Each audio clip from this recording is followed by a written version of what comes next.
Great. So I know that I already posted a video about using volumetric pipettes, um, but I wanted to come back and talk about the different pumps that you can use when you're using volumetric pipettes. Um, the ones that we have here at Evergreen are most of the ones we have here at Evergreen that work when you're making measurements with volumetric pipettes are these three. So as I showed you before, the one that I like a lot is just the really simple bulb with no valves. And then we have two different types that have valves. This blue one over here has 1, 2, and 3 valves marked with the letters A for aspirate, S for suck, and E for empty. Then these are what I consider to be probably the easiest ones to start with, and they're a pump, and the way you operate them is basically when you're filling up your pipette, you use this dial to create the suction, but then when you're ready to deliver what you measure with the pipette, instead of using the dial to pump it out, you're gonna use this release valve here. So basically you push on this side and then it opens the valve, and that will release the liquid that's in the volumetric pipette by releasing the valve. Okay, just a quick reminder, and the reason why this is important is because remember that these volumetrics, and it should say right here, I don't know if I can focus on that. Let's see if you can you hold this for me like that, Addie? Thank you. Okay, so you see these letters right there that say TD.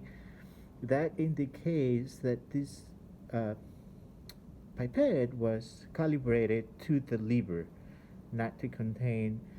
And when pipettes are calibrated to the lever, it means that you don't want to push the liquid out of the pipette. You actually want to let the liquid flow on its own. And at the end, there's always, as we told you before, there's always going to be a little bit of liquid left on the tip of the pipette, and that's what you want. If you push that liquid out, then in essence, you're actually going to end up with a little bit more volume than what you wanted to measure. Okay, so we'll start by demonstrating how to use just a simple bulb. So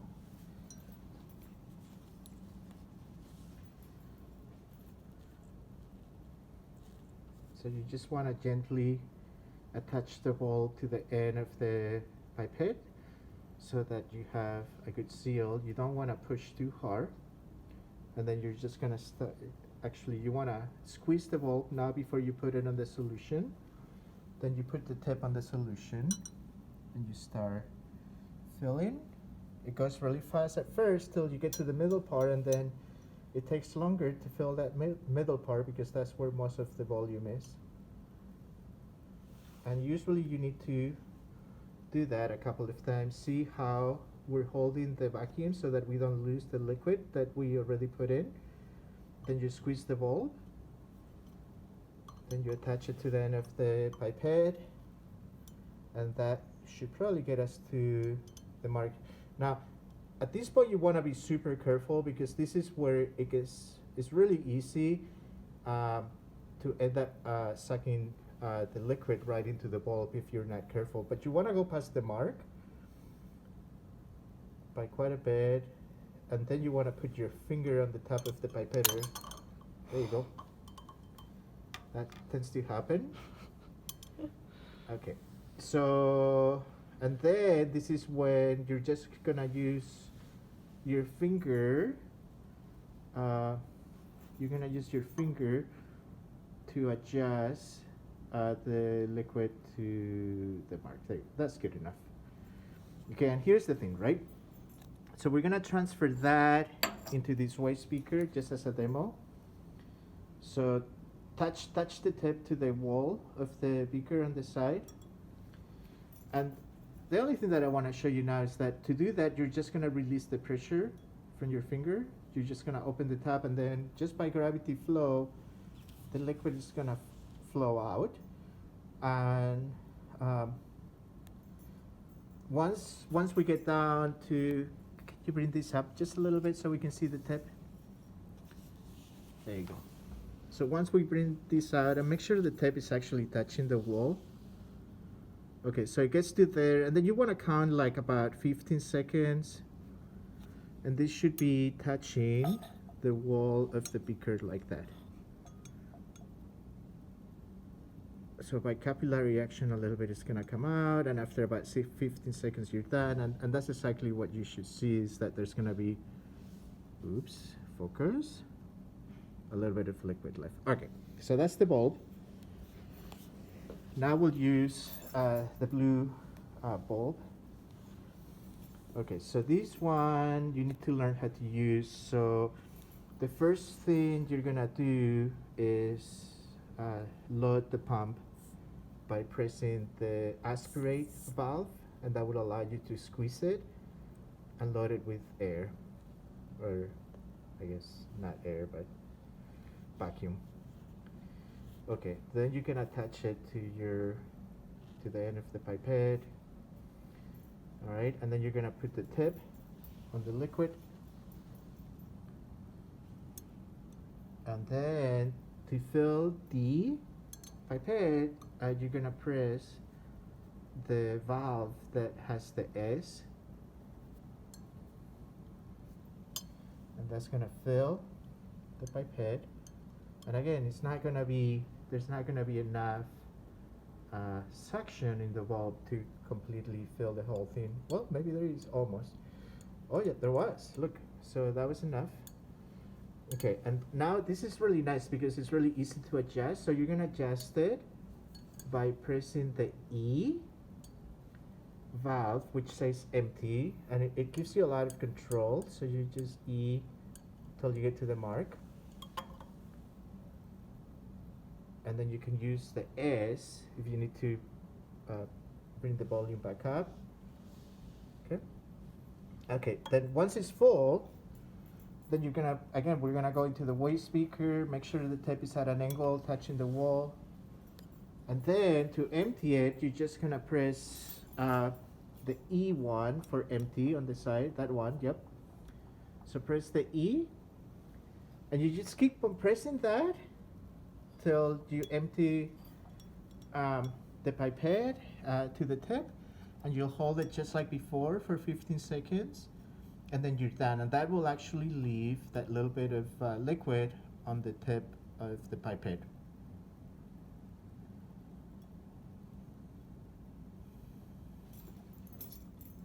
So you see, it's gonna stop there, and I just wanna show you that we're still pressing the E, but it's not pushing the liquid out. It's just gravity flow, which is exactly what we want. So it's really the equivalent of removing your finger from the top of the pipetter when we were using the bulb before. All right. And then the last one is the one that I think you'll find easier to use. So this is a pump.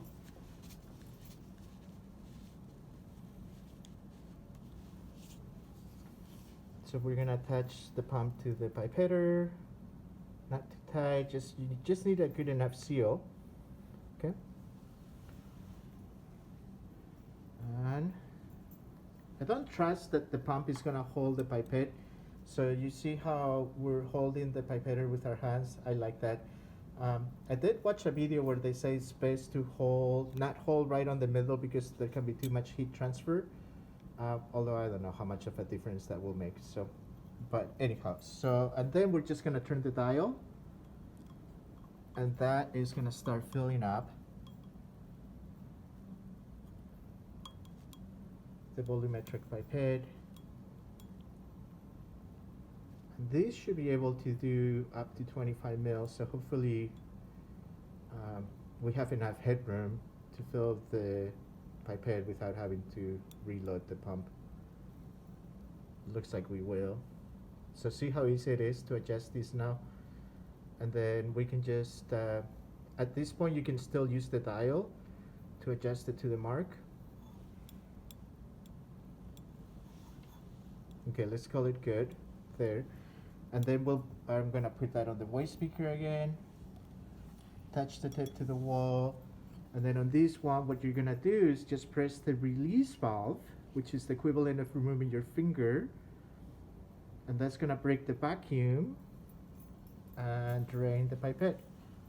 And basically when we get to the tip, it's gonna be the same thing where we'll hold it for about 15 seconds, and that little bit of liquid will still stay on the tip of the pipette. It won't eject that, which is exactly what you want. That's it. Okay, so just so you know, my plan is I'm gonna bring all three different types to labs so that you can experiment using all three. Maybe you have a preference for one. I don't care which one you use. Maybe you want to try them all. Maybe you find the one that you like using the best. So I just want to give you options, and I want you to maybe hopefully learn how to use all of them.